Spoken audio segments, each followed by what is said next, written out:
Good afternoon. We are all together for our quarterly workshop. Today is Tuesday, January 19th. Happy New Year to those of you that didn't follow us on our council meeting.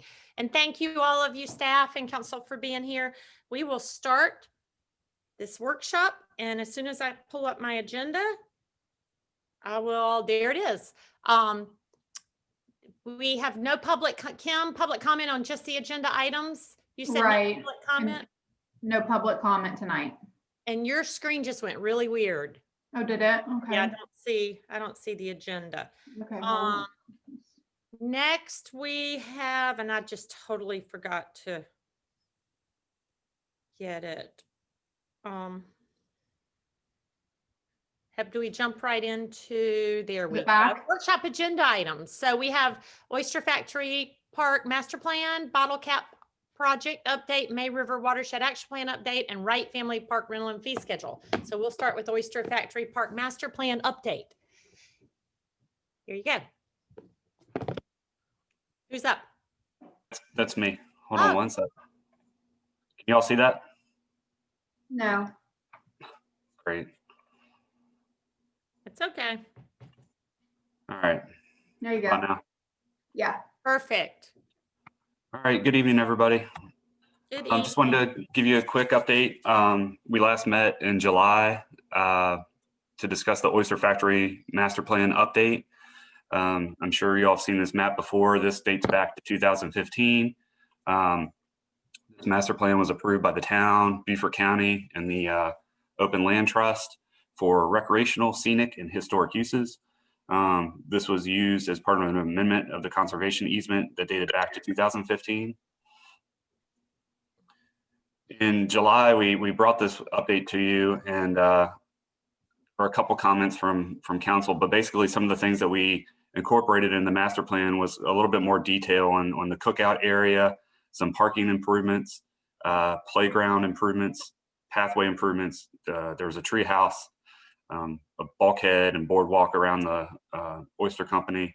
And we believe these changes are consistent with the conservation easement. And we've actually submitted these plans to the Open Land Trust for their comment. And that meeting, I believe, is tomorrow. So just letting you know that we are following that path. Council's feedback in July, the original master plan that we brought you showed the playground just north of the pavilion. We were asked to relocate the playground and treehouse. We were asked to provide additional power services down at the cookout area. We were asked to consult with Beaufort County and the Rural and Critical Land Preservation. As I just said, we're going to be doing that tomorrow.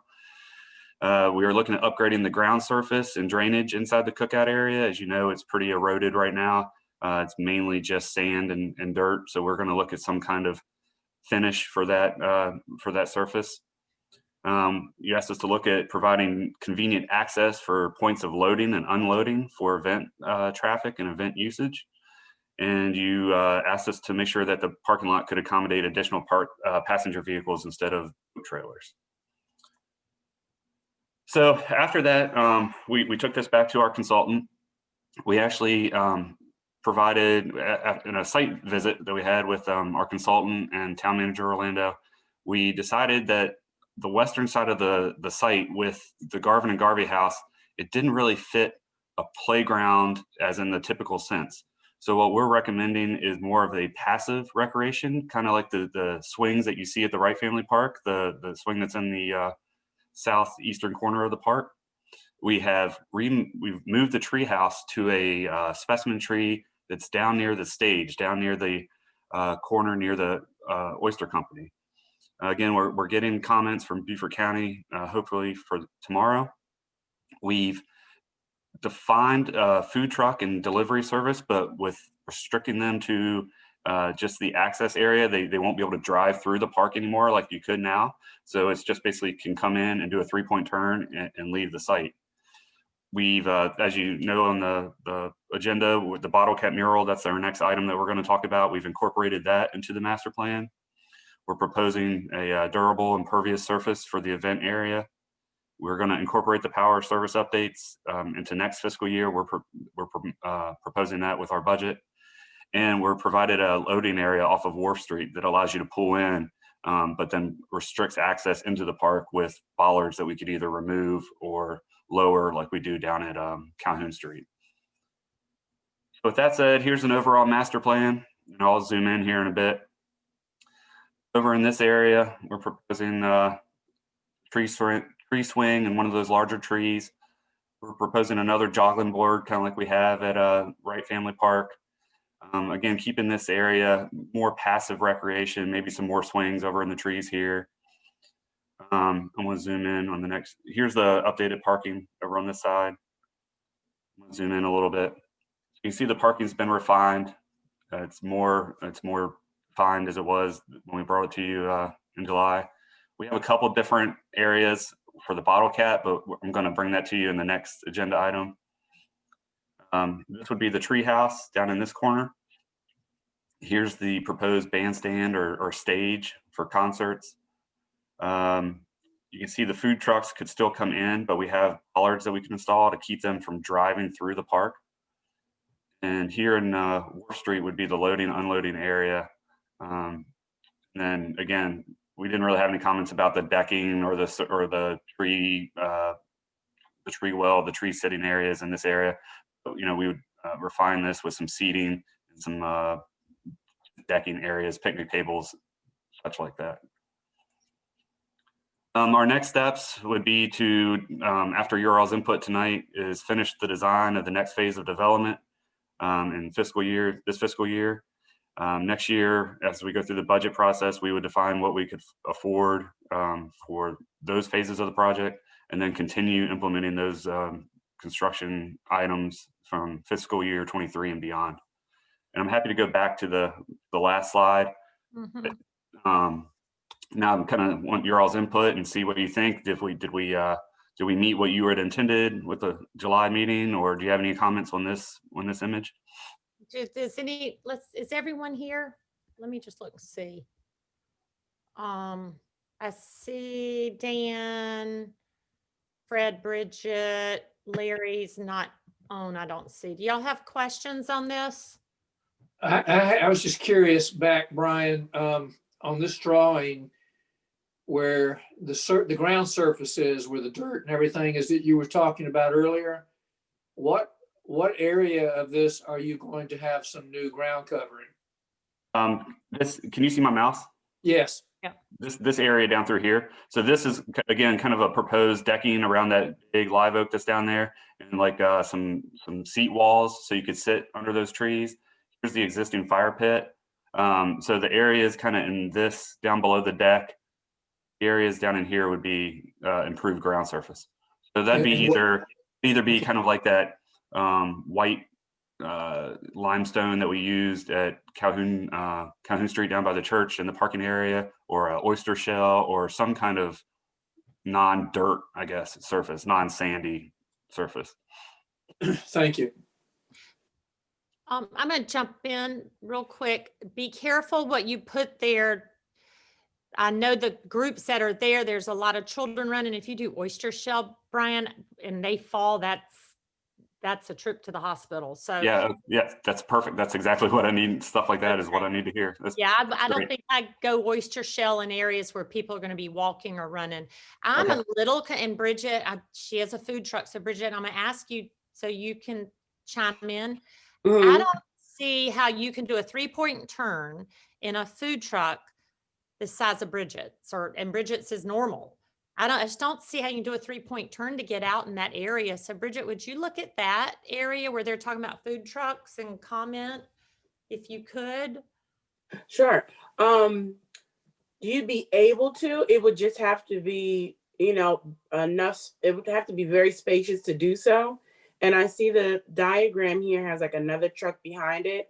So I just wonder if it's going to be set up like that for 3-point turns, maybe some consideration should be given to like designating certain spaces, specifically for the trucks. That way they're not, congested or on each other. in the event that it's time to like exit or leave an event, that it would make that process easier for them to be able to do. But I don't know how it currently is mapped out.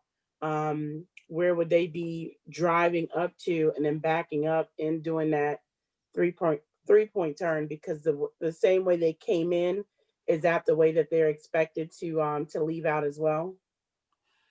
Yeah, we can look into that a little bit more. There's a software called Auto Turn where you can run a truck through and make it do a 3-point turn. And so we'll make sure that there's enough room for trucks to either do that 3-point turn or to exit beside each other. Like right now, it's just kind of they just kind of put those on there as an exhibit, but we'll make sure that there's room to park and maneuver around. It is really tight down there. So I don't think you're going to get more than 2. Maybe you could get 3 if you kind of came in and pulled, I guess, perpendicular to Wharf Street. But, we are trying to get quite a bit down in that area, but we'll make sure that it can accommodate, we'll make sure that the space and the vegetation can accommodate the trucks to turn around. Got you. Is that the only space trucks can go to? Because, I mean, I'm just seeing those 2 and one wants to do a 3-point turn and leave. How does it get around the second one? Or do you make them all do their 3-point turn and head out before the event starts? Is there no other place you could, and I know you put a lot of work in this, Brian. Right. No, I think you, in July too. I just am nervous about, I just don't see how it works. yeah, I think you nailed it. I think, if they have to come in to set up to cater down in that area, they're just going to have to come in and basically wait their turn, load and unload. But then you see this whole parking lot up to the north, or they could park along Wharf Street. We could set up areas for food trucks if that was what the event, like let's say you had a food truck festival and there was going to be more than 2 or 3. We could easily accommodate it in that parking or along Wharf Street. Okay. But maybe for just a typical party or whatever wedding, you come in, you unload, you load down there, and then you drive out. You know what? I wasn't going there. I was thinking just when there were multiple ones there, but you're right. If there's more than one, then maybe that event needs to find our other alternatives. But for a wedding and a food truck there, just one, it would make sense. Yeah, and we have our great new events coordinator, so she can help us make sure that they follow those rules and that we can get them in and out. So, Right. I'm But Lisa, confident we can do it. you provided a very good point, because just thinking about like the sunset events that are hosted there, there are sometimes multiple trucks or food vendors who have trailers, and so for them to maneuver with 3-point turns and things like that, if it's multiple in such a small space, that would be problematic. And I think if we're going to create something here that is becoming like an event focused or centered space, that we should provide some ease there for future uses like that. Yeah. Brian, would there be any power accessible to those food trucks there? Or are they all going to run on a generator? No, I think I don't have power shown, but we're going to put more power availability. I think that was one of the Councilman Frazier's comments back in July. So yeah, we'll definitely put some more outlet locations throughout the park. Okay. But Fred, did you have anything on this?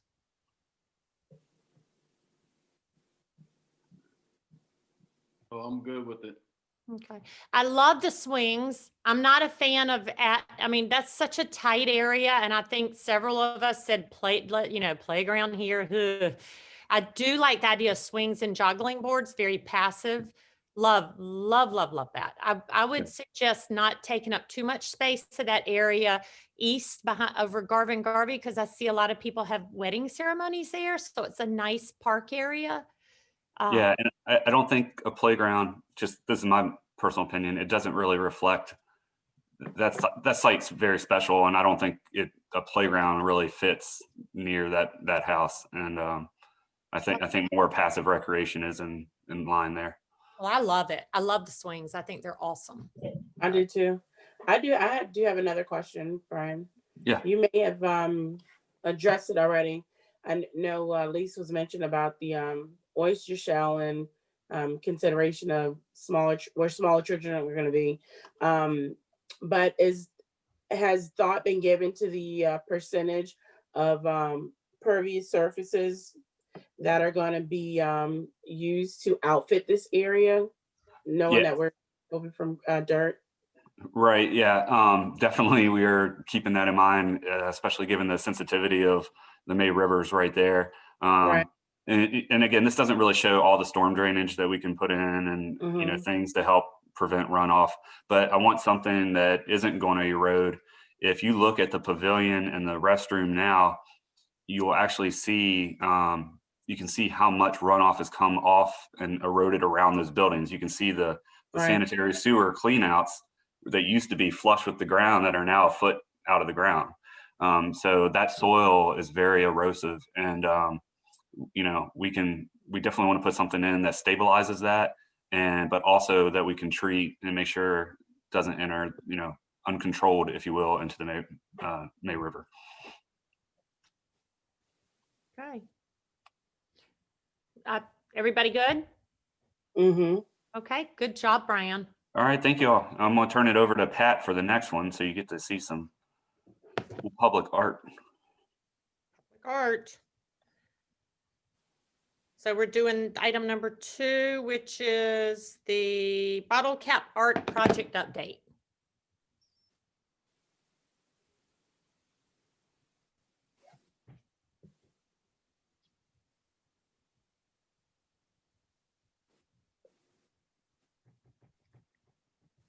All yours, Pat. I'm looking. Can you see this presentation yet? Mm-mm. No.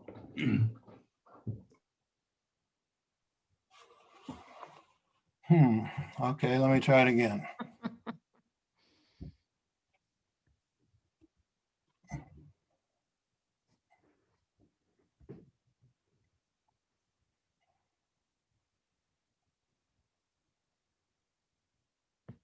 There it is. Well, you're getting there. Well, it's not on my screen now. Well, you're on launch. You're on the Zoom, launching your Zoom. There it comes. Gotcha. I got you. There you go.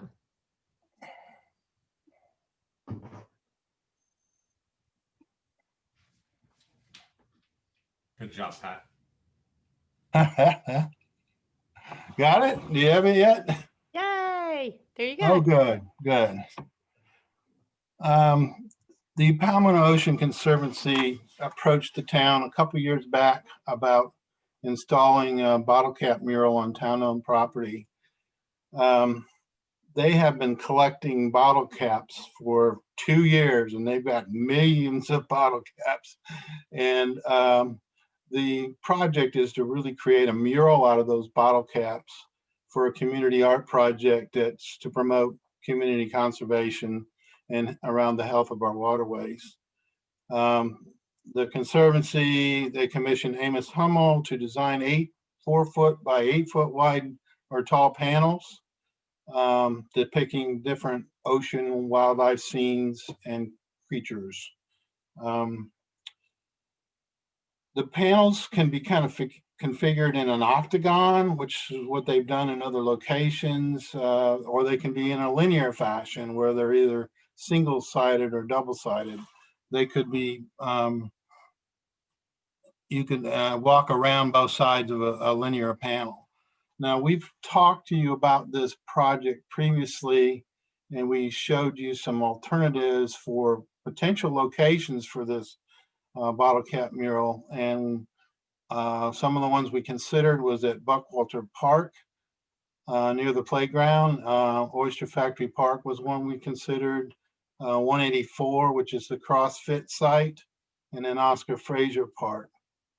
We had initially planned to put it out at Buckwalter Park near the playground, but the playground, once we got the equipment in there, we just didn't feel like we had enough room anymore in that site.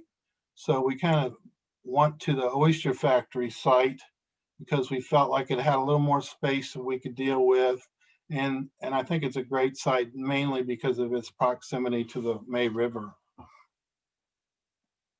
So this is that same plan that Brian just showed you, that blow up of the kind of cookout event area at Oyster Factory.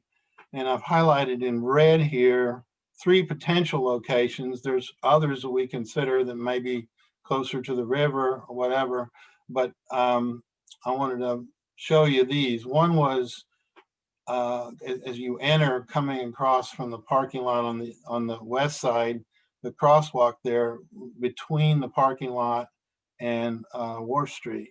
That's one possible location. We would do a linear kind of arrangement there, double-sided.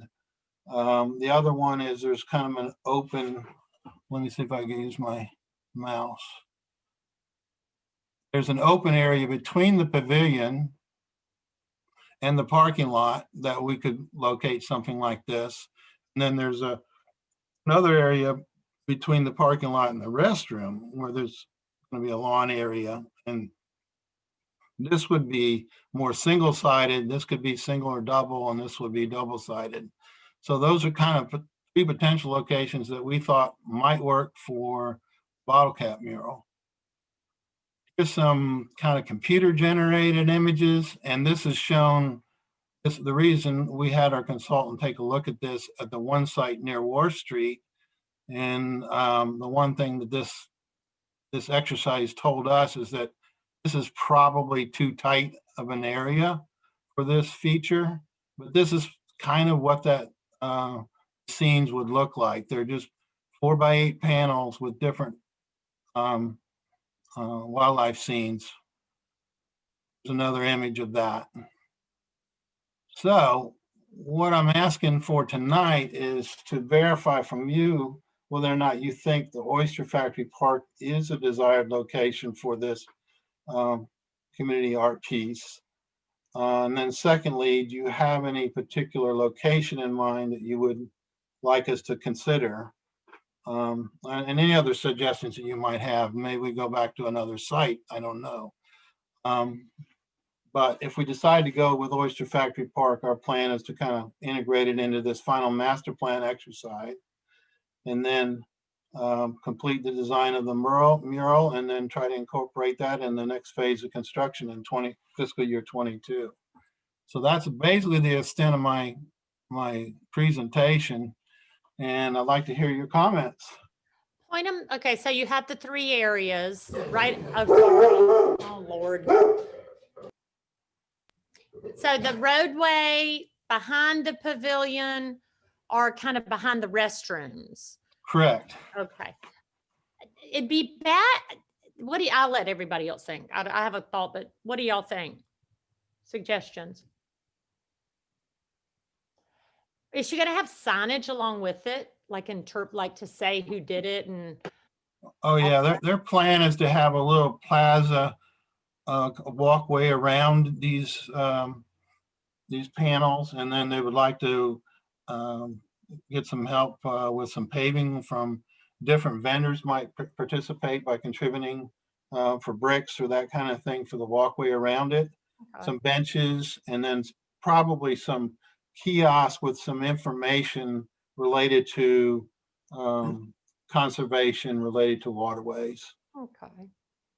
I like the location right next to the restrooms only because it's currently where the covered pavilion area is right now, and it's like an open space, and I think it's a place where people typically migrate anyways, and it would be out of the way in the sense of like it wouldn't be obstructed by a bandstand or something else. It could stand alone and be seen, and I think the Oyster Factory Park would be a nice place for it, since it is a conservancy group, that focus on the protections of, natural habitat and environment.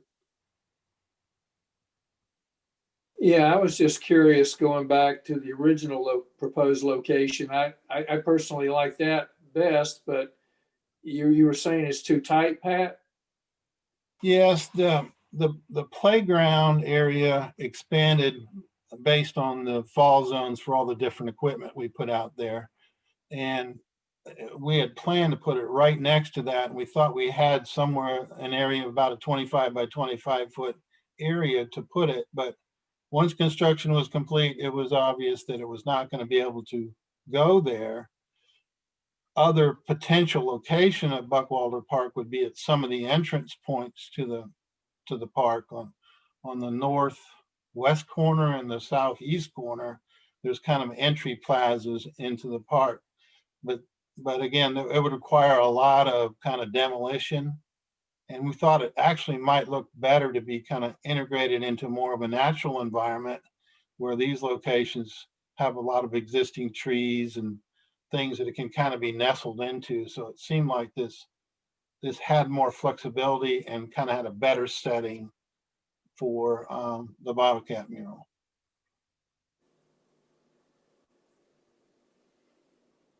Well, I agree with that comment about where you're talking about which park to put it at. I agree with this one. But anyway, you've answered my question. Thank you. Pat, were you talking about the place on the other side of Wharf Street and you moved it and now you're giving us these three alternatives? Or are you saying on the? No, I'm sorry. I probably wasn't clear. It was originally intended to go to Buckwalter Place Park. Okay. Okay, That's so- where we had it near the playground. I'm sorry. No. So all three of these locations are all good locations. Yeah, we think they're good locations and can be incorporated into areas where people would actually pass by it and see it and be able to view it, enjoy it. Did that change your mind, Dan, then? Did you? Yeah, yes, I my preference would be the top one, but that's just me. Well, Everybody's got to walk by there at some point. I like the top one and I don't like the second one. I like Bridget's suggestion and yours. My worry about the top one is, are we going to see it get hit by boat traffic? Or is there a possibility that it's going to get damaged? Where if it is, I like the bottom one where Bridget suggested better.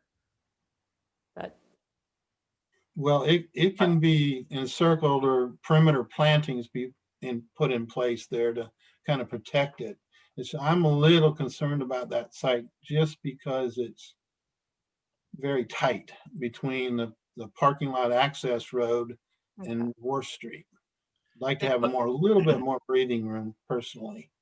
And that would be my concern too, of it not only just being tight, but it being so close to the road. And I'm sure how it's going to be designed and created, it's going to be aesthetically, pleasing. And so I would be concerned about people gathering or children gathering or spectators wanting to stop and look. And between that and oncoming traffic, I wouldn't want it to be something that could potentially create,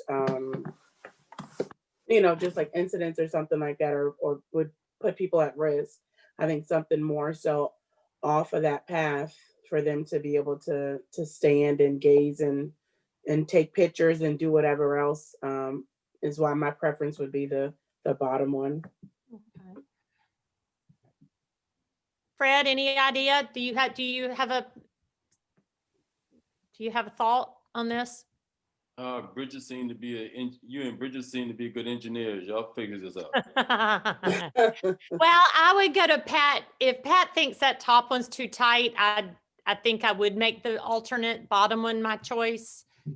And I don't know what Dan thinks about it. No, I'm not. It's not worth arguing about. Okay. Pat, you I got didn't it? want to talk good. you out of something. If that's where you think it should go, that's where we put it. Well, no, I think all the points are, that's what I'm here to listen. Your points were well made. Bridget's points are well made.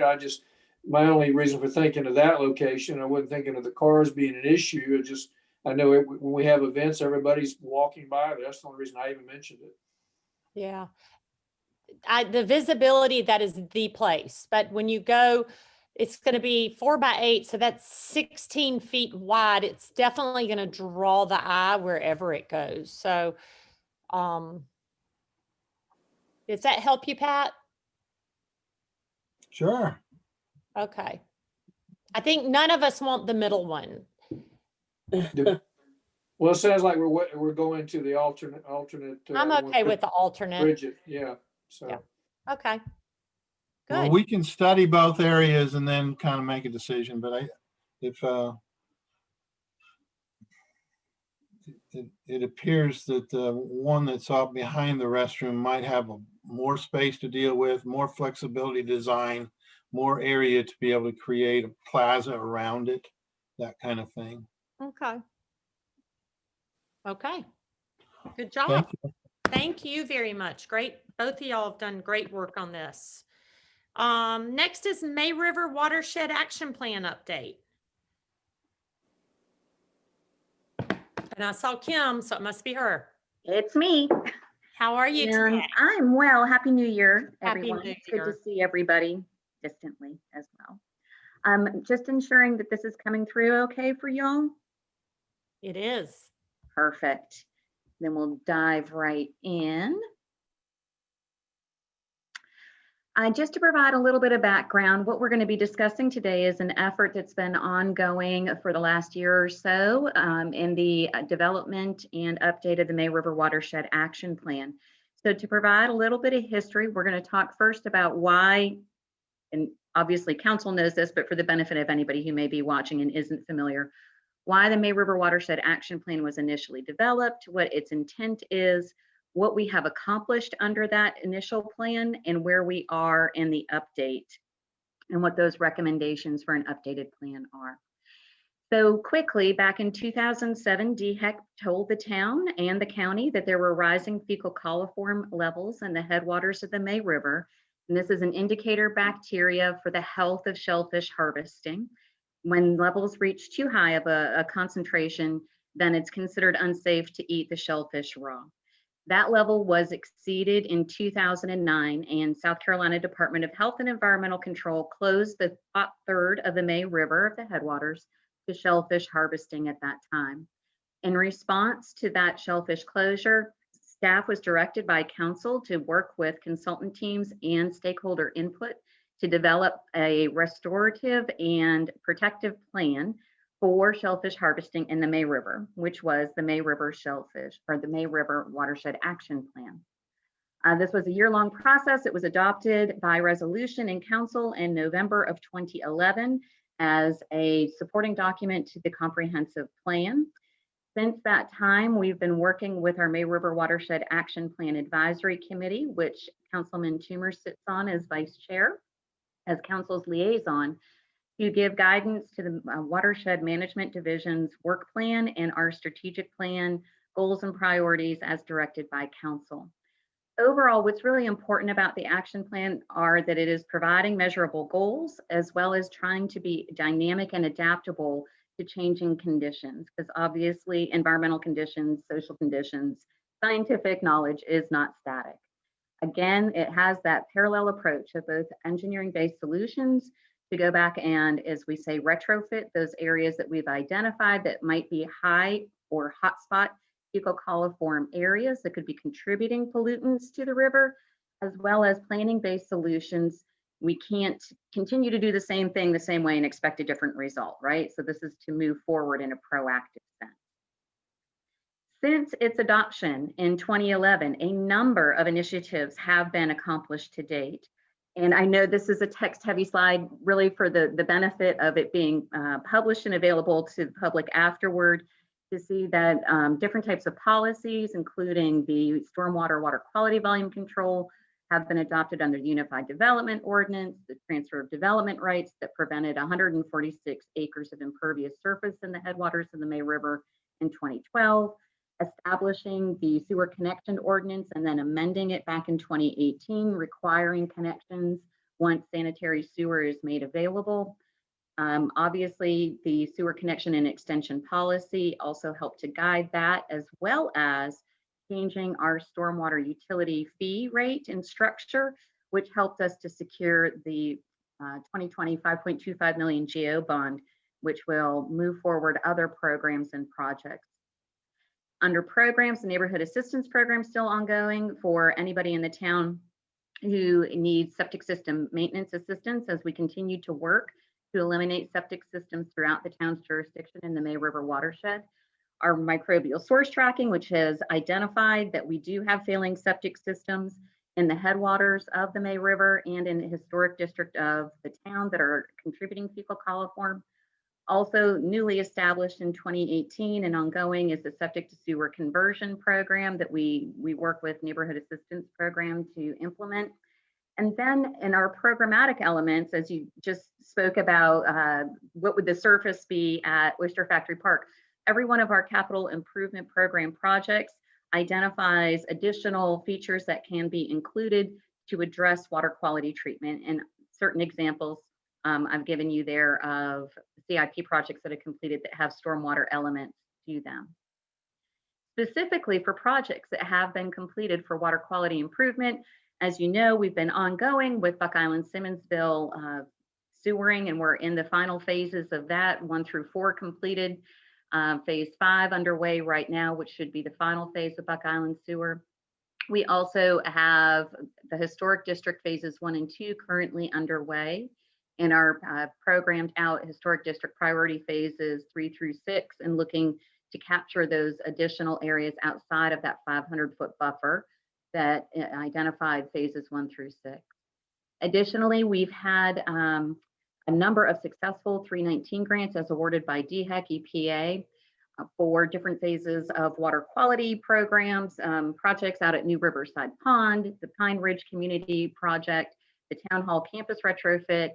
Currently, we have 2 active projects, phase 4 and phase 5 of 319 implementation, that support the sewer lateral line connections, as well as the Bridge Street Streetscape Retrofit will include additional stormwater runoff treatment that is supported by grants. So a number of items have been accomplished. However, has been 10 years since the action plan was adopted and has been implemented. And as I said, it was considered to be an adaptive management approach and a living document. So as such, following that framework where you develop your plan, you implement plan, you evaluate it, and then you make changes and you continue. It's an iterative cycle. We are definitely at the time where it was key components of assessment have been completed, and now we're moving forward with recommendations out of those assessments and the action plan update. And just to point that out, there were a number of recommendations that came out of Dr. Monte's work last year. Well, it's 2021. In 2019, it's been 2 years now, on the historical analysis of water quality, climate change endpoints, and monitoring of natural resources in the May River. Additionally, we know for stormwater management, the state of knowledge of stormwater management has increased, and our scientific and technical capabilities for stormwater management have increased as well.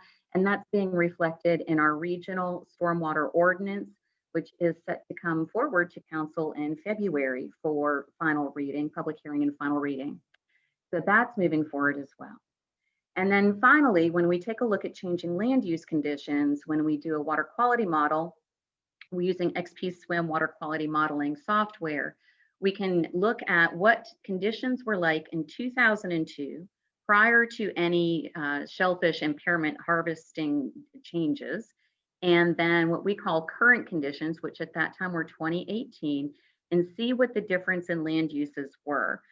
The intent of that modeling effort is to say, if the load was X back in 2002 and we met shellfish harvesting standards, then if we can implement projects, programs, priorities through the action plan to bring the 2018 conditions in line with those 2002, we can remove that impairment because we'll reduce the fecal coliform loading. So to accomplish that, this was a strategic plan priority coming out of fiscal years 2019 and 20 was the action plan update. Staff has secured the project team of McCormick Taylor, Moffitt and Nickel, and Noble Lab LLC. And they have completed for us that water quality modeling report, and they have summarized it in an extensive 200+ page report out of all the data that they crunched, the processes they used to set up that modeling, and what those outputs were. And then using a summary of those results, they went back in and evaluated the 2011 action plan projects, programs, partnerships, and what have you, policies, to say, what has been implemented, what hasn't, what should still be implemented, what shouldn't, and what should you consider doing. Primarily what we wanted to focus on were those retrofit projects. And so we'll move more into those in detail in a second. The reason that they did those evaluations was the key findings that came out of the model showed that we have had substantial changes in the headwaters. And at this point, I should talk about the scope of the work that the group did. In the headwaters, we have 4 smaller subbasins that contribute to that shellfish closure in that area. These are the Duck Pond and Palmetto Bluff headwaters, Rosedew Creek Basin, and the Stony Creek Basin. When looking at land use changes from 2002 to 2018, in general, what we can see is that we've had a substantial increase in impervious surface. You can see per individual basin and overall average. The average for the headwaters, the impervious surface increased from roughly 5.8% in 2002 to roughly 15% in 2018. There's a lot of scientific literature that's dated back from Fred Holland in 2004 to most recently with Dr. Monti in 2019, talking about that correlation between impervious surface and impaired waters and increased fecal coliform. So one of the key findings of the modeling effort for those 4 sub-basins was that we really truly needed to integrate Tidal Creek research, the current state of knowledge for stormwater management and stormwater best management practices efficacy, how efficient they are, and synthesize that information into our suggestions moving forward, our recommendations moving forward. And for instance, we can also see that the number of ponds that are typically associated with development have increased from only 22 in 2002 to 262 in 2018. So there really have been a lot of changes up there. We know a lot more than we did back in 2002. And surely even when we developed the action plan in 2010, 2011. That being said. Kim, let me stop you yes, sir. quick. Yeah. The, for clarity, when Dr. Holland was doing his percentage of impervious surface that was that you couldn't overcome, for lack of a better word, you couldn't reverse engineer it. And I don't remember how many years ago that was. Do you remember what that percentage was? So it's typically 10% is when you see degradation in water quality. Typically it's considered 20% is okay, so challenging at best to come back from. All right, that being the case, is that summary still hold true today in today's scientific world or not? I would say that it does, only in that I'm not sure that anybody else has looked further into it, nor has anybody done the extensive amount of restoration work to bring it back from a 20% level. Does that make sense? All right, yes, ma'am, thank you. Kim, I have a question on this.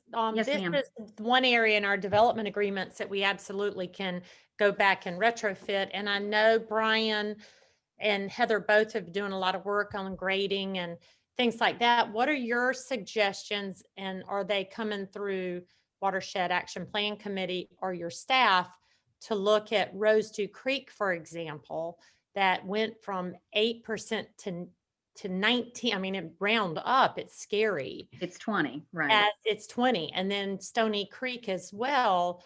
I'm curious of your suggestions, and are you talking to Brian and Heather on Brian's grading plan? Is that helping? What can we do? Because we have methods to change those development agreements for this particular caveat for this particular area. I think that's a great segue into moving into recommendations, that pulling on, synthesizing all this information and moving it forward, that committee made, or that committee, I'm sorry, the project team made.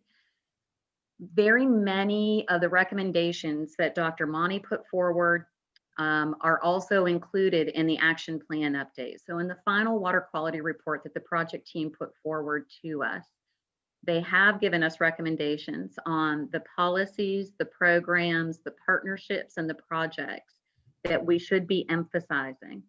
Their scope of work, again, was in those 4 subbasins in the headwaters, and also to go ahead and evaluate the 2011 action plan projects for type in place. Did they still make sense in today's environment with today's knowledge on stormwater management specifically? So doing that, they've come back and given us these policy updates and recommendations as part of the action plan update that do propose adopting the regional Southern Lowcountry Stormwater Design Manual and the ordinance, which obviously we're doing. The county has done that as well. The county had final reading on that, I think 2 weeks ago. So that is moving forward. That particular design manual is where we are moving into the holistic watershed basin approach to stormwater management instead of jurisdictional approach. It also heavily emphasizes infiltration instead of stormwater ponds.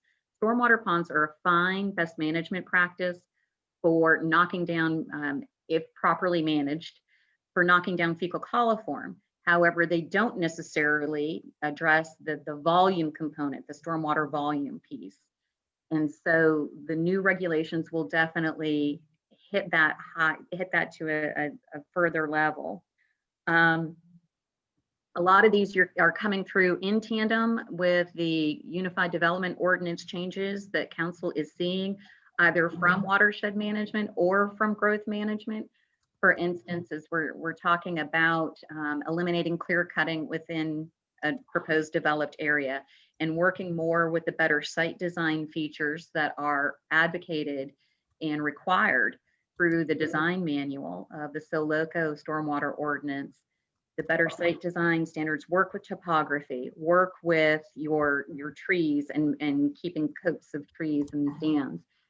Also potentially looking, and this is something we would do in tandem with growth management, increasing buffer areas and requirements, ensuring that we are getting that opportunity for more infiltration. This is again looking more into those development agreements where if we have open space requirements, can we have a recorded conservation easement so that later down the road something can't change in that area. It is definitely protected open space.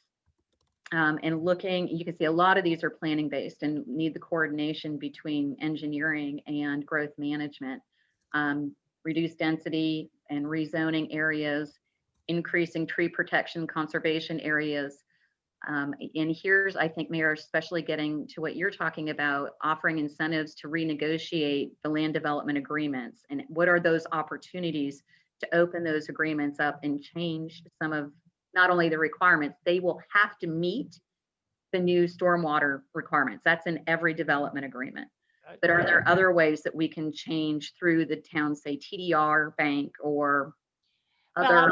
Yeah, methods? jump in. I wasn't really going there. I know Brian's grading plans that he brought to us, Mark, and those were going back to the development agreement without even a request. So I forgot the county and the region was doing this. It bothers me that number was so high in 18 and we're 21. You know, the number's not going down anywhere. And I think I love the studies, but hopefully this regional approach and the things we're doing will, you know, Dan's suggestion about the buffer areas, keeping them sacred and things like that are going to make a difference in the next 2 years. So I think I didn't mean to think interrupt so you, but too. I gotcha. No, definitely. Those are key. The one thing that I would say about that in the studies are important when they tell us, okay, we've spent a lot of time, money, and effort as a town, right, on implementing the action plan. Are we seeing a return on those efforts? And so we need to step back every so often and do that assessment and that adaptive management approach so that we don't keep spending good money and time and effort and not get a return on that investment. So definitely every so often we do need to step back. And I believe this also, for instance, when Dr. Monty did his number crunching back in 2019, that showed us that our current standards were not good enough.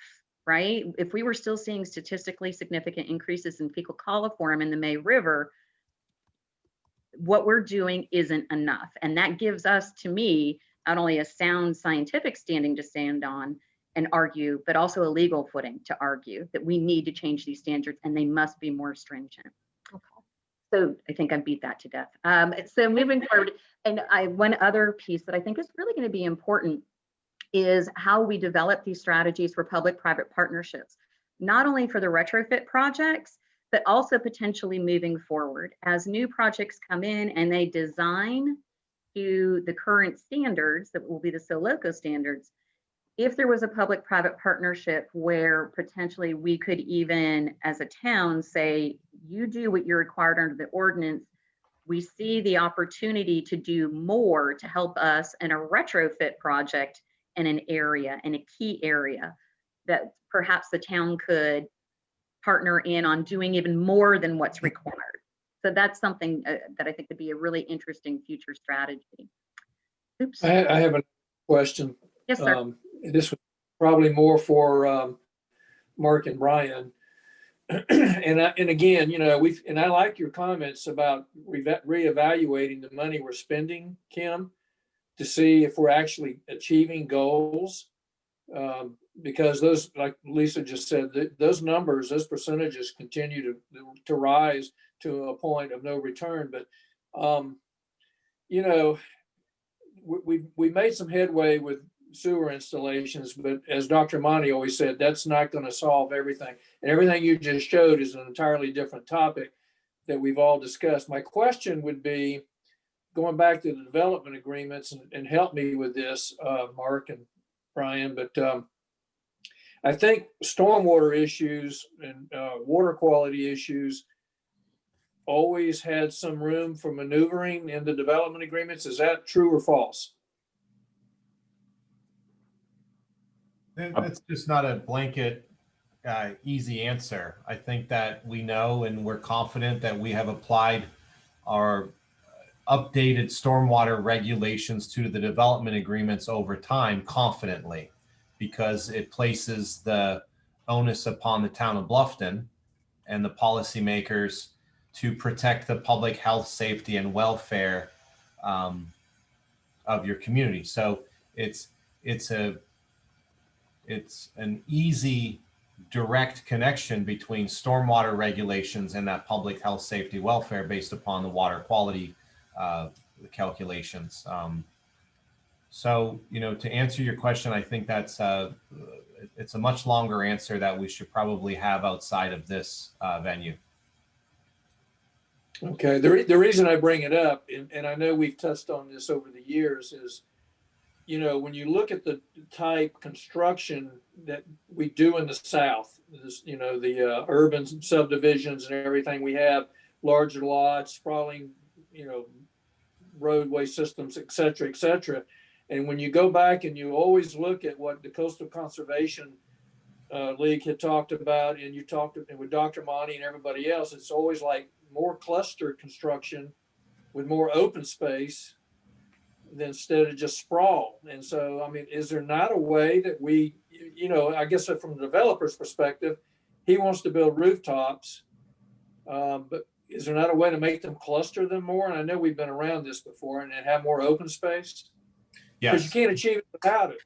Yeah, the answer with that is yes. It's better site planning. It's a better and higher quality expectation on a staff level of the site plan. But then it's also some amendments to our code so that staff has some confidence and some teeth in the matter, so to speak, some leverage to require rather than request. That'll happen. And it's coming. And I know staff's working on several code amendments with some improvements to the development plan review program as well. One provision that can easily be applied in my mind is just the mass grading provisions. I know that Brian amended the stormwater regulations and added in there really a higher quality design expectation, and also an elimination of an ability to not just clear cut because of a couple lines in a development agreement, but to not allow mass grading as we see it, right? One phase being 30 plus acres and the runoff and the disruption from that. So I know that our code's getting a lot better. How you apply it, when you apply it, where you apply it, I think is a conversation that we all need to have as well. And yes, sir, to echo on that, in the design manual of the SoLoco ordinance, that's where those better site design standards come in, Councilman Wood. That is talking exactly about clustering. It's to the maximum extent practicable. How can we cluster development and recognizing that it is a compromise in some of these areas?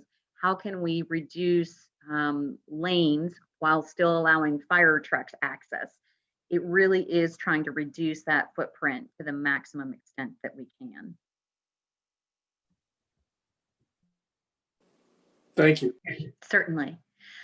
So those are some of the policy recommendations. Programmatically, the action plan update obviously says that we should continue some of the programs that we have. Specifically, we don't have a choice. We continue with our municipal separate storm sewer system program, our MS4 program, which is designed to prevent pollution reaching the river. Obviously, also continuing with our neighborhood assistance program and the two areas of assistance dealing with fecal coliform, septic assistance for maintenance. Again, until we can get in there and get sanitary sewer established with BJWSA and getting that septic to sewer conversion, that's that lateral line hookup piece of it. So continuing those programs. Also, as a programmatic element, you're going to see specific project recommendations in just a second, but looking to this impervious area restoration or retrofit program. They've set out a series of criteria for us, the project team for staff, to look at these existing developments that are high impervious areas and begin to target them for retrofit so that we are reducing the amount of impervious surface and restoring it back to the prior conditions that we can. Really, the big purpose of that is before we adopted the stormwater water quality volume control in 2010, 2011, really going back and hitting those developments that predated that requirement to help us meet these infiltration requirements that would be under the current SoLoco ordinance. And also, again, we have to do water quality monitoring as part of our MS4 program, but also how can we best achieve our results and measure them? They gave us some guidance on our water quality monitoring program moving forward. Specifically on partnerships, a lot of the partnerships that we're already aware of, the continuing those and pursuing them and formalizing them. One that is of key importance is obviously Beaufort Jasper Water and Sewer Authority in Beaufort County for sanitary sewer extension and connection in the headwaters of the May River, where we have identified through our microbial source tracking program failing septic systems and human sewage entering the headwaters on the May River on a regular basis. A lot of that isn't necessarily, again, from failing septic systems, from not maintenance, but failing because of sea level rise and tidal inundation. That is well beyond the control of those folks to do anything about. So there are a number of partnerships that are outlined as well. And then moving specifically into projects, what's important as we move forward, as part of the project scope, they modeled for us 11 projects or up to 11 projects that could give us the most bang for the buck in fecal coliform reduction as far as the water quality modeling output indicated. They also went ahead and modeled for us the 4 septic to sewer conversion programs arising from the May River Watershed Sewer Master Plan. And so that those 15 projects moving forward are really what we're going to be pushing in our capital program, working with Pat and with our stormwater project manager, Dan, will be to get these projects engineered. You'll start seeing them FY22's budget proposal for initial geotech and conceptual planning, looking for those retrofit opportunities. In general, moving beyond 22, 23 in capital years and fiscal years, there are additional future projects that by type overall fall into these categories. Again, really hitting on that impervious surface rehabilitation retrofit program. Going back in after these 11 major projects, what are the next slew of projects that come up in the long year projections? You know, we're talking 10 years out now. And again, on-site volume reduction, what can we do? Perhaps there are some proprietary modifications that can be made in ponds to make them bacteria neutral and eliminate bacteria in ditches, as well as really getting back these nature-based green infrastructure, low impact development requirements and solutions to help again mimic natural conditions. I will point out where the 2011 action plan, again, based on the knowledge we had at the time and the science we had at the time, was heavy into saying new ponds, expanded ponds, modifying ponds. And what we have found through our monitoring programs is ponds may work, but that doesn't mean downstream of a pond, they still will give you a water quality improvement. And so that's why it's really emphasizing getting back, echoing Dr. Holland and most recently Dr. Monty's recommendations, getting that water back in the ground on site. And so to that end, and workshopping it with you, the next steps in moving the action plan update forward, this will be going to the May River Watershed Action Plan Advisory Committee on Thursday of this week to get their review. They've had an initial update and overview of this, and they have the document in hand now. What we are going to be asking them is to make a recommendation to Town Council for us to come back to you in February on consent agenda via resolution to adopt the May River Watershed Action Plan update, again, as a supporting document to the town's comprehensive plan, which then, of course, sets forward our strategic plan and working plans and budgets. So at that point, any questions? Questions, anyone? I got one, maybe just quick, Mark, and I don't know if I didn't hear you right. The code edits that we're making, especially with Brian's edits on what he was talking about site and grading, those are being implemented in the development agreements, right? I didn't think I heard you say that. That's the intent, but I think that you need to get them all adopted and coordinate with Terry on the actual how, right? The impetus is on us showing the public health, safety, welfare. So the intention is yes. But intent and doing, and in 10 years from now, we have, I mean, what do we need to do? I wasn't aware of that. I thought when we passed it, we were gonna, is that a Terry conversation sooner rather than later? Yes. And there are parts of that that are in the Soloco stormwater ordinance that you're adopting in February too. We have the mass grading and the lot grading requirements in the Soloco ordinance. So it's coming forward, and once that's adopted, and we're suggesting an effective date of March 1, then working with Heather and her team, at what point, you know, in the review process do the new requirements kick in, that requirement will be there under the stormwater ordinance in the UDO. Regionally, for everybody who participated, which was Beaufort County. I mean, That's not necessarily regionally. That was an additional piece that we put into our stormwater ordinance. okay, but you keep saying Soloco, which I didn't, to me, that's the regional, that's what we all chimed in for, to have we're on the same page on our stormwater. Is this Right, but we did an amendment to that model ordinance of Soloco. So it's that piece that we're bringing forward specific to the town. There's the stormwater regional piece, but the grading piece is specific to the town. Now, I know the county has been talking individually about doing their own grading piece because they're seeing the same issues we are.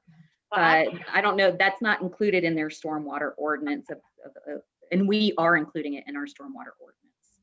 Well, I would ask Mark and Scott, whomever, and Terry. I thought when we passed that, we'd know the next project that came in, it was going to go back to all of Bluffton, not just the unmaster planned.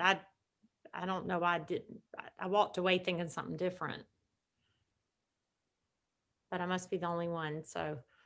No, Mayor, I don't think you're the only one. I think there's a lot of work to do before you get there, and the intent of these code edits are to apply as far and wide as possible. And I know that Terry, he's not on the call tonight, he's not at the workshop, and so I don't want to speak for, you know, the legal side of this, but the full intention is if you can apply trees, mass grading, the construction standards, the stormwater standards, all of those, and Heather's got an index list of them.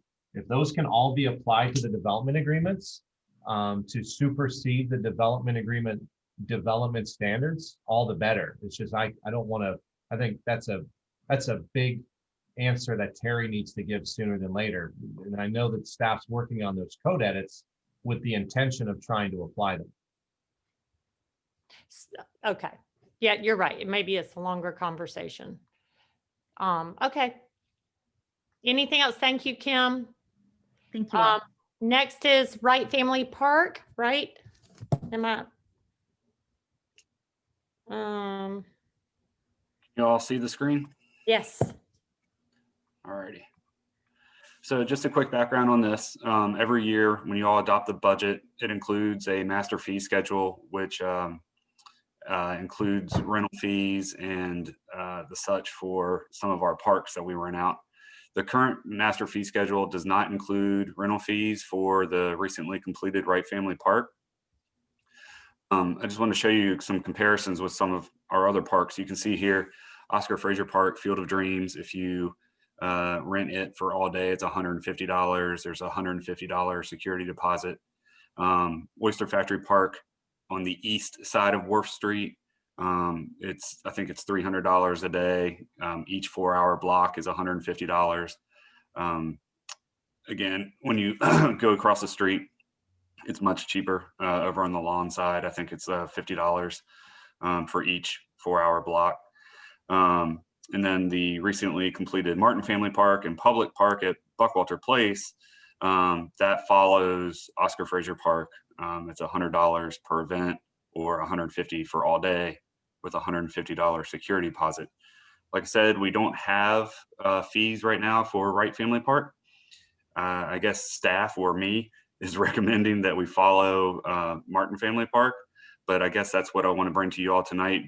Would you like to increase these fees? Would you like to see a higher fee per day or per event for that park, knowing that we do have specific rules in place, such as you can't have alcohol, you can't have amplified music. There is a warming kitchen there, if you'll recall, in that restroom building. So that is a perk, I guess, of that park compared to some of the others. Basically, once you all give us direction on this, we will present this in the adopted or the budget amendment that Chris Forster is going to bring to you in February. And then we can begin rentals of Wright Family Park starting right after that, starting probably March 1st. Lindy is getting a lot of requests for that, but we're having to turn those down because we don't really have direction to give them in regards to how much we charge. So I'd like to get your feedback on that tonight. Happy to answer any other questions you have. I have a question. So with the rental of the Wright Family Park, it includes the building. I heard you say it has a warming kitchen. I remember at one point in time it was also like there'd be rooms available, like if someone wanted to do like a wedding, it could be a changing room or something like that available. Yeah, we don't have that yet because that was going to be part of the Squire Pope Carriage House. Gotcha. Which we'll be bringing, forward for budget approval starting next fiscal year. Well, the only reason that I asked, because if we're looking at just the fee schedule for the actual grounds, will it be noted that it potentially could change? Because if we're gonna also include the opening or access to the building, then that fee might be a little bit different in consideration. Someone's gonna have to, go in and clean it or keep things up to date, or I don't know exactly what all warming equipment is going to be in the kitchen, but it seems like whatever the fee rate is for that, we should be considerate of those upcoming additions too. Yeah, and you guys can, each year with your budget approval, you can set those fee schedules and change those if you deem such. So each year, each budget cycle, you could evaluate this and say, okay, now we do have the carriage house, so you do increase that fee, I guess. Gotcha. The carriage house itself may end up, I don't know what the ultimate use of that, but if somebody wanted to rent it out for something, I'm assuming we might add that on this list as well. Right. Well, that wasn't, Brian, that wasn't in the earlier conversations when the stakeholders meetings was taken to the surveys. I mean, it was talked about being a welcome center. Mark had talked about potentially some office space. Correct. There. Yeah, correct. It never been But talked about that yeah, kind of you're event. correct. And let me say this too, I'm going to ask it as a question to the rest of council, but do we really want to rent that park? I mean, from what I've seen since it opened up, the beauty of it attracts people there every single day. It's kind of like we don't rent, the pavilions that we have at Oscar Fraser or Dubose Park. We don't rent them. They're there. People want to utilize it. They can try to do their best, but do we really want to do that? I mean, especially with the potential if it is a welcome center or some other type building in the future. I have a response to that, Dan. I really do have reservation about renting that, especially for some large event. I think the parking is inadequate, and I also think that the church next door should be considered when they're having an event. We don't want to be bad neighbors to either one of those churches. We have two churches right there. So I think that, and I'm just thinking from Fred mirror here, that it just seems like making it available to those who may just happen to want to go and sit down by the river. We have two parks that's in the close vicinity of it. We have Du Bois and the Martin family. It's a very close vicinity of the same park. So I just don't know. And my mind is not made up now. I'm just trying to work through this as we go, but I just don't know if we want to be bad neighbors to those two churches by not knowing what their schedule are and not having any means of knowing what their schedule will be, and not having adequate parking to accommodate large events. Brian, I was having lunch with two residents in Bluffton asking about this today, actually. And I wasn't thinking through what Fred was just saying. I never thought about the parking, but I'm curious if what interest has come to Lindsay. Do you have an idea of what kind of events people are wanting to have there? Or? Yeah, wedding receptions. But there's no alcohol. Well, not everybody drinks. You know what? I only did that because the people I was with today told me that, and I said exactly what you said. Exactly. So I wanted to hear what you were going to say to that. I just know that was one of the things that we had talked about when we went through the master plan. And one thing that had popped up a lot was like Symphony under the Stars or something like that. I don't know, maybe we can still have those events without a rental, but I know wedding receptions there are going to be, and then you could get married out there, and then you could go have your reception at a place that does serve alcohol. But yeah, weddings are the big thing right now. You were a bug on our table today because that same exact conversation came up, because they asked me that about drinking. I said, well, in the South, you didn't have alcohol. And now we have alcohol, but you could get married there and walk across somewhere, private or public, Hayward House, somewhere like that. I'm torn on I agree with Fred on the parking. But I don't know what to, I don't have I don't know. Can we hold off on this a little bit longer and all of us think about it? Dan, do you, or Bridget talk, Dan, did you have a comment on it? No, I spoke a minute ago and and Fred's points are, I would agree, but everything that Fred said, and the churches are paramount. We had to fight this battle to even do what we did there because of the churches and their concerns. And again, all the people that, Lisa, we've all been down there. We've all seen the people, the public are walking over there every day. And it's almost like it's drawing people away from the Church of the Cross to go over to our park, and which is a good thing. So anyway, yeah, I'm not eager to make a decision on something like this. I'm kind of opposed to it myself. Brian, I have just when Dan said it made me think of it. Could we hold off on, well, this is a workshop, so we're not voting on it. Could you check or have someone check what the waterfront park at Beaufort does? Because they don't seem to have events all the time. But maybe they have maybe there's some way that, town manager approval or something, if there was a special something that doesn't mean 12 others are going to happen during that year. Maybe like Sure. the music under the stars, or I don't know, but it is by far your bar is raising, Brian McElwee. I mean, that park, I don't know how much better we can get. Just to interject, Lisa, they do not just special events.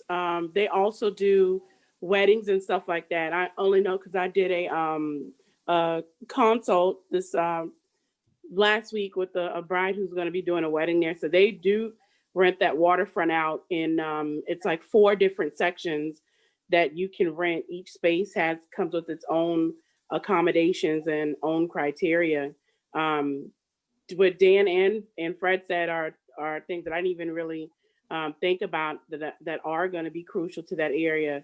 But I also know that it is going to be something that people are just in love with that space, and it's so picturesque, and everyone is eyeing it for, wedding or private reception or whatever.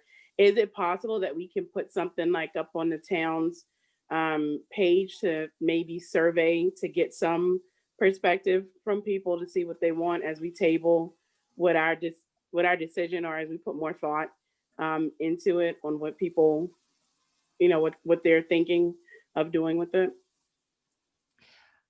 We had that workshop, maybe we all need it, because I don't remember it. And I'm just saying that, refresh ourselves of the workshop and stakeholder input that we did a while ago. And if has it changed any? Thoughts, y'all? Brian, do you want to hold off on a little bit? And Yeah, Mayor, if I could jump in. Yeah, that we did have some good stakeholder input, and it was envisioned to have certain events down there, in council with all the input decided against the alcohol. So that's where that came from. Different than Oyster Factory Park, which is on the water, just not to a church, and it allows alcohol consumption. We had envisioned, or I would say planned for events down there at some point, simply knowing that the garage was converted to not only bathrooms, but a small warming kitchen. So conversations, perhaps as a reminder, a few conversations were, as we were thinking through the park and the planning and the input and the rule adoption, was that wedding ceremonies could be had down there, but not wedding receptions, right? So you can say I do, but then you go have a party somewhere else. So by no means do we need to do this tonight. This is simply a reaction to a lot of folks asking us how to rent the space for catered events, but you all raise great points tonight. If it's rented for $150 or whatever this is, all day access, it means other people can't be there. yeah, So, yeah, all the time. So Yeah. maybe we got to look at, gosh, and as soon as we come up with a list of what we don't want, we'll find 5 others. Right. But is it the right fee if we do it? You're going to get an event every day for that fee. We could all just reserve it. yeah, And- maybe it's certain days of the week. Maybe it's Saturday morning when people get married or something like that. Yeah. Mayor, to answer your question about Waterfront Park at Beaufort, Mm-hmm. They have that park divided into sections, or you could rent the entire park. And the prices range from $200 to certain sections to $2,200 for the entire park for a 12-hour block. So that's how they do their waterfront park. Thank you. Thank You're you. I was just thinking it was very public. You always see people there. They definitely have more parking. Yeah. Can we kind of, y'all get your creative hats on thing? I know why we did it. I understand that. And I remember we all thought about events, but maybe thinking now it's there, churches, parking, time, the amazing acceptance of it. Amazing. Far more than any other park, I think. And maybe y'all's thoughts on it. Do you want to rethink it? I mean, would you like me to track how many requests that we're getting? Because like I said, I'm sure Lindy, she can do that. Yeah. And then like, oh, it's astronomical, or it's maybe we don't rent it all day. So like you just said, so no one can have it all day to keep people away, but maybe it's in 2-hour blocks instead of 4 hour. I don't know. I'm just trying to think of a way to. Would you ask her who? Maybe find out the amount, and then maybe are they saying what they'd like to rent it for? Sure, I can get a little I'm curious. pie chart or a table for you. That's easy. Nothing to, don't overwork it. Just, No, Right. no, it's easy. Yeah, please don't overwork it, because if I didn't understand all the do's or don't, and things that we want to try to be good neighbors about, I would want to rent the park every day myself. It's a beautiful place. So just move there. people that doesn't understand or see things from our eyes and ears are not going to understand. And so taking those kind of data is not really going to be helpful to me, because that's not going to tell me that they understand that 2 churches are there. They understand that there's not enough parking space. They just understand that it's a beautiful place. It's on the water. You know? So that doesn't help me. What's going to help me is talking to the church, talking to and maybe some residents that live there about how much traffic we're going to generate. I'm with you, Fred. I again, my change in my heart is I've spent so much time down there, and the sheer number of people that I see, and they're from all over the place. They're coming from, they're visiting here from other states and stuff, and they're in love with that park. It speaks for itself. And just because we might have 5 people wanting weddings right now doesn't mean we won't have 50 next year. And so again, that's just where I'm at. I agree with you. My only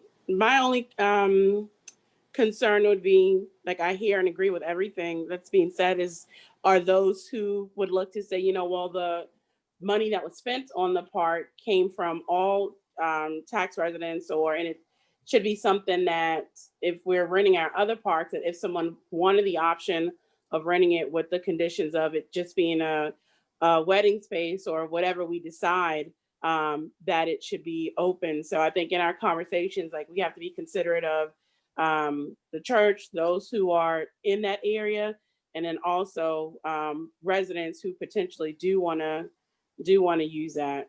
So I would like to get more feedback to see what people's thoughts are around that, because I think from the initial survey or inquiry that went out, it was more so use of the actual carriage house. And I don't know if there was a mention on there about events or the type of events that they would agree to or would want to see out there. Yeah. Let's all think. You did exactly what you're supposed to be doing, Brian, but let's charge all of us with thinking through it, because every time one of y'all talks, I think about something else. And I do know we did that warming kitchen because the plan was, when we all talked, this would be a place for events. So what kind, if we have events, what kind of events, how many events, if the big if before all of that. I do want to hear, I'm curious about what Lindsay's hearing. And my gosh, for that particular location, if we all agree to do something, I do think that's probably too low. just for feedback from you, for you, but, okay. So can we all talk to Brian, give him Mark or Scott, what are your thoughts on how to get input other than what was heard tonight? Or what do you see that we need to get from staff? I think they're all great thoughts. This is not anything you have to decide tonight. I think it would be really interesting to get feedback from Lindy to see what the demand has been for uses of the park first and provide that information to council. This is a fee that you would, if you decide to rent it, you probably would adopt when you adopt the FY22 budget, which we don't even have first reading until April or May. And so you've got a little bit of time to gather some information, to get some public feedback. I'm sure we can probably put together an instrument on our website or by some other means to solicit feedback from the public if we've got a coherent set of questions that we would like to ask them, to give you some information or to give you more information to help you make a more informed decision. I think we can do that for you. That's a good idea. Do we have rules there right now though? We have rules at the park. Okay. Yes. Yes, ma'am, we do. We had, and in fact, when we adopted the rules and we workshopped the rules, as Mark alluded to earlier, they were workshopped and decided upon with the notion that we would one day want to make this park available for rental when it was complete.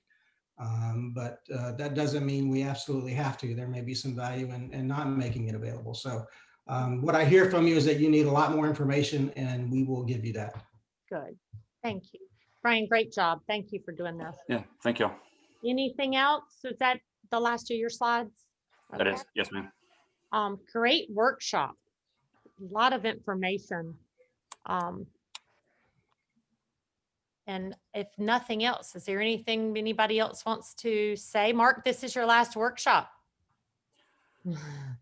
Yes, ma'am, it is. So many mixed emotions and feelings, but what I couldn't be prouder of the team of people assembled around here, and Great. knowing how much I've learned from them, and knowing that once in a while they even listen to me. So I love that we raise the bar every new project. I think it was either Brian or Scott I said to the other day, Wright Family Property is so awesome, people forgot about Martin Family Park. So old Martin Family Park has been the greatest park that I think I've been a part of seeing. And then we forget for a minute about Martin Family Park, which wasn't even online for a year. We haven't had the ribbon cutting yet. So I'm just proud of the team and grateful for being a part of this. And I'll say one thing, these capital improvement program workshops have, in my mind, changed the game for the way we are able to conduct our business, right? We're able to come to you and talk about scope and schedule and budget and the details that always matter in a project. And I think that's why your careful attention to the details. Look at Oyster Factory Park from month to month. The project got better because of your careful details and your high expectations of us. So I will say on behalf of this great team here, and I know it's after 5:30 and Scott's probably the interim town manager effective tomorrow. I want to thank you, Mayor and Council, on behalf of this staff for your input and guidance and expectations and support along the way. Well, you have a great staff, and the creativity that you've put into these projects is amazing. And I will remind you, we need to thank the Dubose family, because when I moved here, there was a chain link fence with 4 little bouncy swings, and and the public works Right. cover. I wouldn't call it a building. Look what has come from changing that one little park Right. into a place I hope that family intended it to be, because children Right. child after child after child is on that spot, and it's just amazing. So, and That's where Melvin's building used to be. that's Melvin's building. And I would and also the Martin Family Park I saw on, didn't I see, Kim, we are getting the date to celebrate that opening. Yes, so just put that on calendars. Good. And you want to say it for people who are watching February? It is April the 8th at 9 a.m. April the 8th. So Yeah. we'll get to celebrate that family and all they've done for this town, and have a wonderful park that that will memorialize what they've done. So wonderful. Thank you, everybody. Do we need to adjourn? I forget, hadn't had a workshop. Is there a motion to adjourn this workshop? Mark, So moved. Mark, you still here? He's gone. Okay, Partey. Just kidding. I'm still here, Fred. That was funny. Okay, thank you, everybody. We're gonna miss you, Mark. You know that. Yes, sir.